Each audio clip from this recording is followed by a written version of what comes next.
हरि बोला, हरि हरि बोला।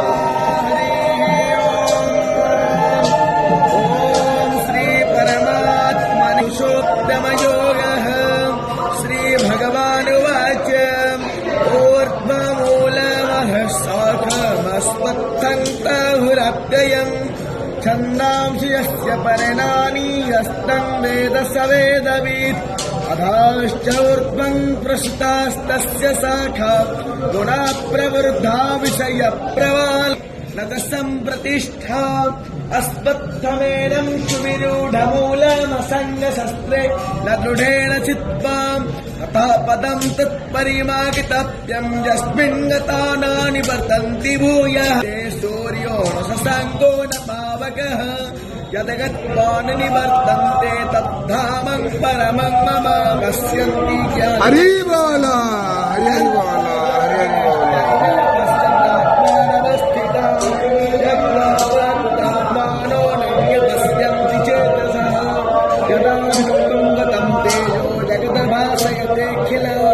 यच्छन्द्रामसि यच्चाग्नो तत्तेजो विद्यमामगं गावाविश्वदहोतानि धारयामि हमोजसा कृष्णामि चोषधि सर्वासो भूत्वा रसात्मकः अहं वैश्वानरो भूत्वा प्राणिनं निहमाश्रितः प्राणपानसमायुक्ता वचमन्यं चतुर्विधा सर्वाश्च जाहं हृदि सन्निविष्टो मतः स्मृतिज्ञानपपोहनं च वेदैश्चैव च क्षरः सर्वाणि भूतानि तस्थोऽक्षर उच्यते उत्तमः पुरुषस्तन्यः परमः मे तु भ्रान्तः यो लोकोत्रयमाविश्य विवर्ता वैश्वरः यस्मात्खरमतीतो मक्षरादविचोत्तमः अतस्मै लोकवेदै च प्रथितः पुरुषोत्तमम्